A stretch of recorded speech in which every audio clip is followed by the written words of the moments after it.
Narinig nyo ba ang lahat? Nakalabas kayo doon kahit na mahirap? Okay.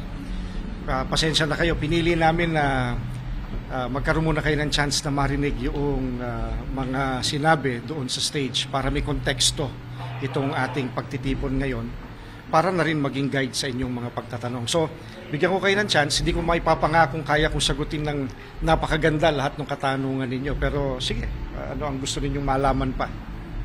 Isa-isayin natin. Sige. Pwede pong pakipaliwanag lang po para sa benefit ng viewers namin kung bakit po ba nagkaroon itong National Rally for Peace? Na nagpasya ang Iglesia ni Cristo na isagawa itong National Rally for Peace sapagkat nararamdaman namin at nakikita na kailangan na sabihin sa sambayan ng Pilipino, pabalikin natin sa kapayapaan, papanumbalikin natin ang pagkakaisa sapagkat malala ang mga suliranin ng ating bansa at binabalik-balikan namin yung sinabi ng ating Pangulo na yun ang unahin sapagkat pagka yung nais ng iba ang ating inuna ay walang makikinabang kahit isang Pilipino ayon sa kanya. Kami naman ay mga mamamayan din gaya ninyo kaya nararamdaman namin yung nararamdaman ng marami sa ating mga kababayan lalo pa yung mga mahihirap para mabalik sa kanilang atensyon ng paglilingkod ng mga inihalal natin. Isipin yung kapakanan nila, balik tayo doon sa kapayapaan, magkaisa tayong lahat. Tutukan muna ng mga inihalal yung kanilang gampanin bago ang iba pang bagay. Para lang po malinaw, naikasa po itong rally na ito dahil sa impeachment complaint laban kay VP Sara.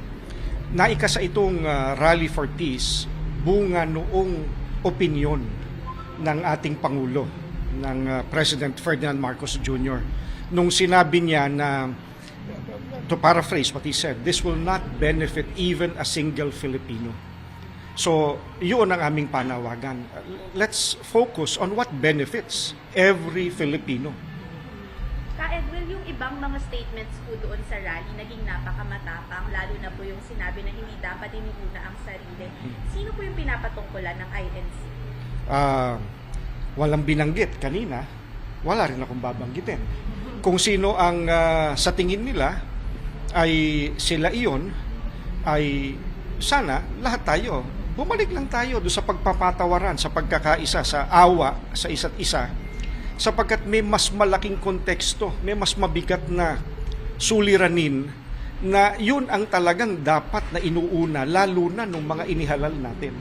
Ngayon, kung sino man yung sa paligay niya, natamaan siya, gaya nung narinig natin kanina mula sa Biblia, magpatawaran tayo. Sabi po ng ilang mga analysts na ito daw po ay may tuturing na, and I quote them, show of force daw po for VP Sara Duterte habang meron po siya ngayong hindi pagkakaintindihan kay Pangulong Marcos. Ano pong masasabi po ninyo na may ganun pong perspektiba yung mga political analysts po tungkol po sa gathering ng Iglesia? Palagay ko kung nandito yung mga nagsabi noon at napakinggan nila yung mga narinig kanina, makikita nila na hindi iyon ang layunin. Hindi iyon ang hangad ng Iglesia ni Cristo. Ang hangad ng Iglesia ni Cristo na baka nalilimutan ng iba sa dami ng ingay sa paligid, magkaisa tayo, magkaroon tayo ng kapayapaan, sapagkat pag hindi tayo nagkaisa at walang kapayapaan, yung mga problema natin ngayon sa halip na malunasan ay lalong lalala, lalong tatagal. Kailangan na malunasan yung mabibigat na problema. Ka-Edwin, yung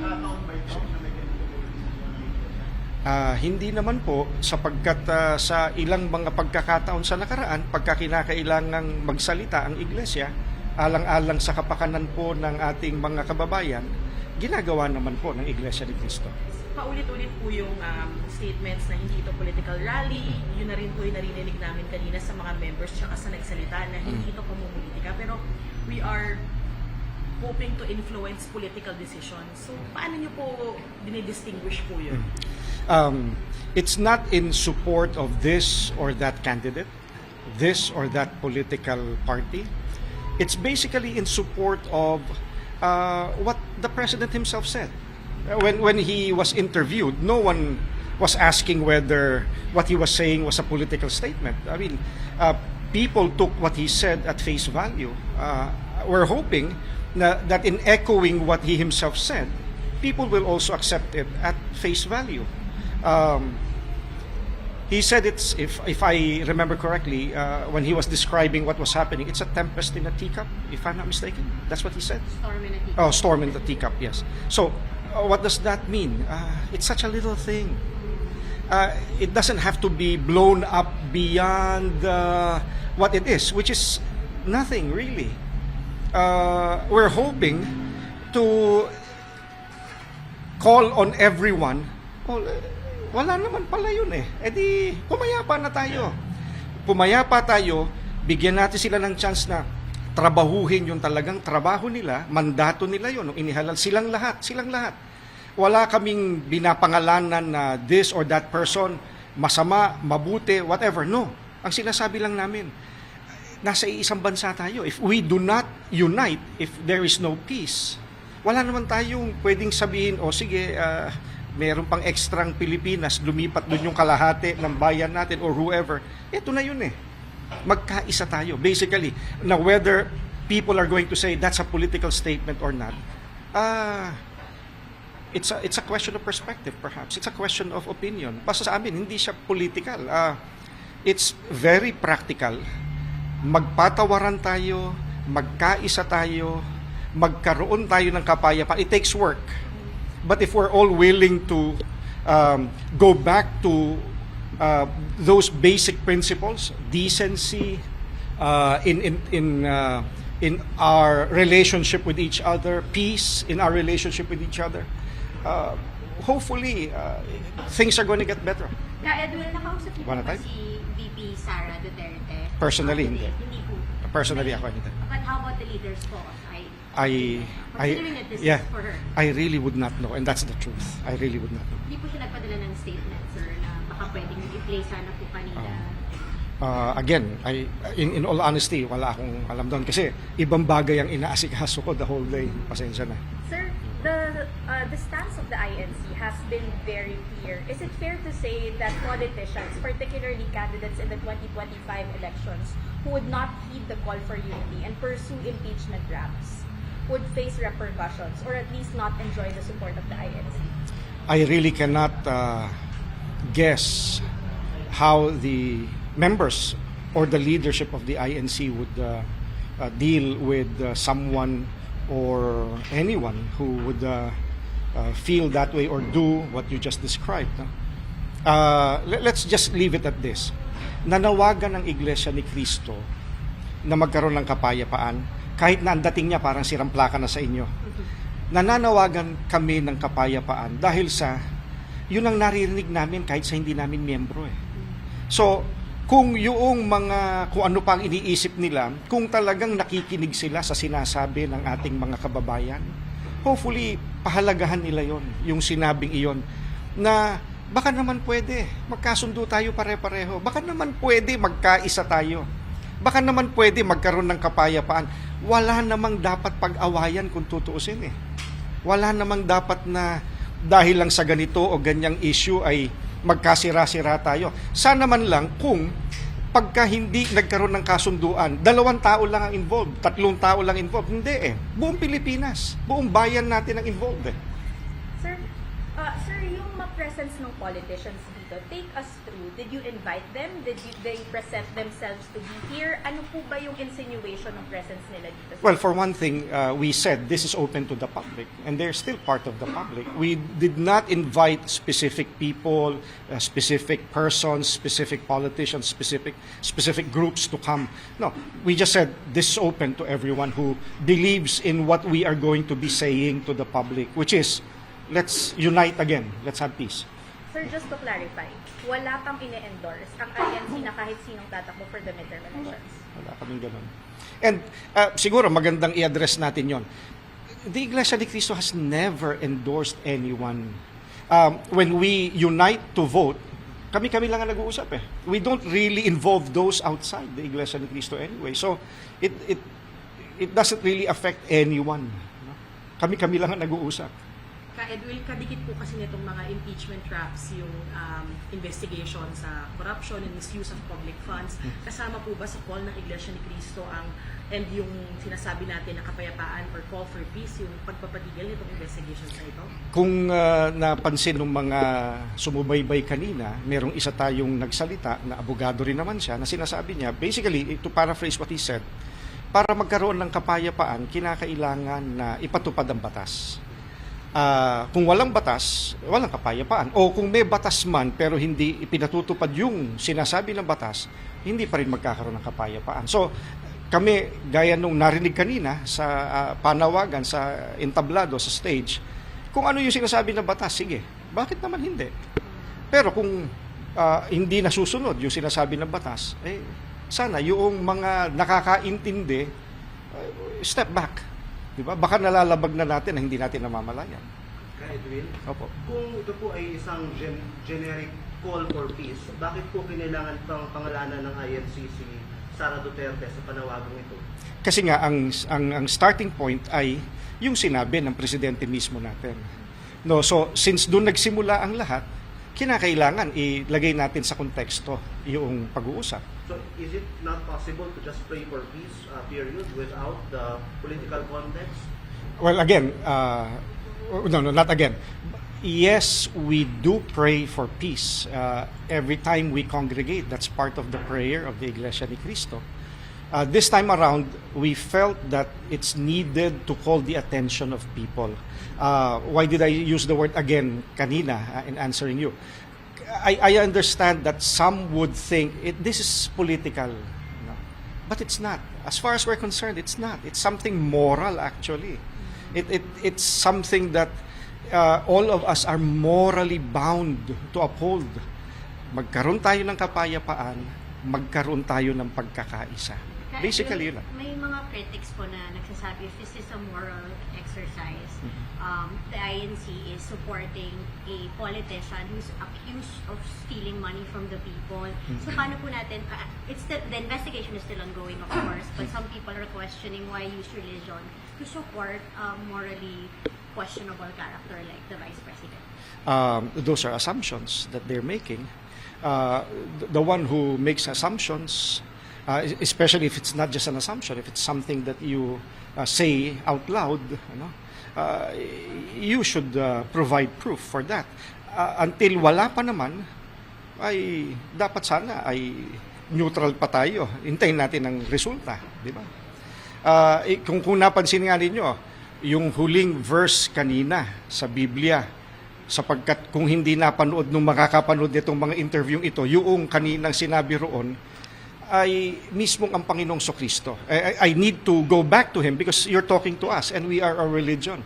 Ang Panginoong Sokristo, meron siyang hinarap na nahuli na talagang gumagawa ng kasalanan. Pero in the end, ano ang sabi niya? Ako hindi kita hinahatulan, pero huwag ka na magkasala.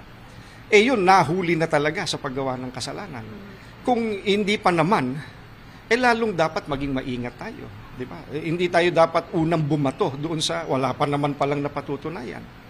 Kaya, hindi namin gagamitin yung terminong morally questionable o kaya ay ano pa ba mga karaniwang adjectives na ginagamit. Mahirap dahil sa kung ang Panginoong Hesukristo nga sino ba naman kami para lumampas sa sinabi ng Panginoong Hesukristo? Hindi namin pwedeng gawin yun. Edwin, yung 2 out of 3 impeachment complaints, kabilang sa mga nag-file ay mga paring Katoliko. And among the grounds that they cited were also moral grounds. They said it is a moral imperative to file the impeachment complaint.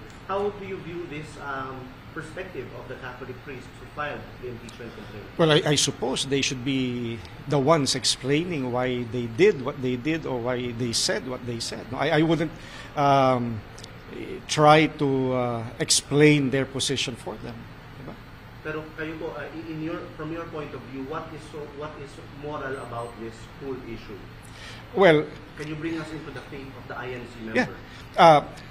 We have to go back to what the Bible says. And what does the Bible say? If you listen to what we were reading from the Bible earlier, yung pagkakaisa ay mabuti sa paningin ng Panginoong Diyos. So that would be moral.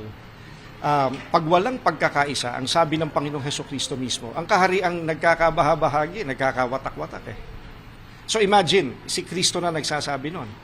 Kung i-apply natin yun sa bansa natin, pagka pinayagan nating magkawatak-watak tayo dahil sa walang pagkakaisa, ano ang mga adjectives na synonym ng pagkakawatak-watak? Masisira tayo. So if people watching this interview, if they say, I believe in Christ, I believe in what the Bible says, then there's no reason for any of us to doubt what Christ said. Na pagka ang isang kaharian ay walang pagkakaisa, and I'm paraphrasing what the Bible says, pagka walang pagkakaisa, magkakawatak-watak, katumbas na masisira, that's gospel. Di ba? Yes. Will, one last from Yes. my end. Speaking of pagkakaisa, may mga nagkasabi po na hakot daw po yung mga nandito. How would you address those claims? Well, ano ang ibig nilang sabihin do sa salitang hakot? Kasi maraming pwedeng definition ng salitang hakot. Ang mga kapatid namin ay talagang nagpunta rito. Kung papaano man sila nagpunta rito, whether sila ay may dalang sariling sasakyan, kung nagsabay sila, kung nag-arkila sila ng sasakyan para sama-samang pumunta. Hindi naman ang issue paano nakarating. Ang issue ay bakit nagpunta. Ang pinakamahalaga yun bakit ba nagpunta yung mga kapatid namin? Plus yung hindi mga iglesia ni Kristong umaten. Iisa lang ang panawagan Ang panawagan ay napapanahon na ipaalaala sa lahat, napakahalaga, magkaisa tayo, napakahalaga magkaroon tayo ng kapayapaan. Maraming mas mabibigat na problema ang bansa natin. Na pagka hindi tayo nagkaisa, walang kapayapaan, yung mabibigat na problemang iyan, hindi mahaharap. Hindi yun sarili kong pananaw, Yun ay nakabatay pa rin sa sinabi ng ating Pangulo. Di ba? If this pushes through, what did he say? It's going to take up the time of the House, the Senate, different agencies of government. For what? Sabi niya, for what? It's not going to benefit, I'm paraphrasing, it's not going to benefit even a single Filipino. That's him already. He's the chief executive. He must know something that we don't when he said those words. I think, Edwin, yung sinasabi nila tungkol sa hakot, they're not thinking, sunuran lang sa mga leader. How would you address that perception of INC members? Well, if you noticed kanina, ay pinaliliwanag do sa mga umattend ano yung paninindigan ng Iglesia ni Cristo. So, lagi namang ginagawa namin yun ang Iglesia nililinaw sa mga miyembro bakit ginagawa ang isang bagay. Beforehand, pagkakaisa, kapayapaan, alam ng mga kapatid yan sa loob ng Iglesia ni Cristo. Bukod sa loob nila. Oh yes, kasi wala namang magsasabi sa kanila na pag hindi ka pumunta, ay ganito o ganoon. Wala namang ganoon Otherwise, yung mga napuyat dyan at nagutom, yung iba, kung nagutom man, nauhaw, kung meron man, naambunan ng kaunti, nag-uwian na sana. Di ba? Sapagkat nakita naman ninyo, no one is going around checking attendance. No one. You came, you stayed. Marami pa nga nasa labas hanggang ngayon So, kung yun ang definition ng salitang hakot, I doubt very much kung yung crowd na nasa labas, they would agree na sila ihinakot. Maraming salamat sa inyo. Thank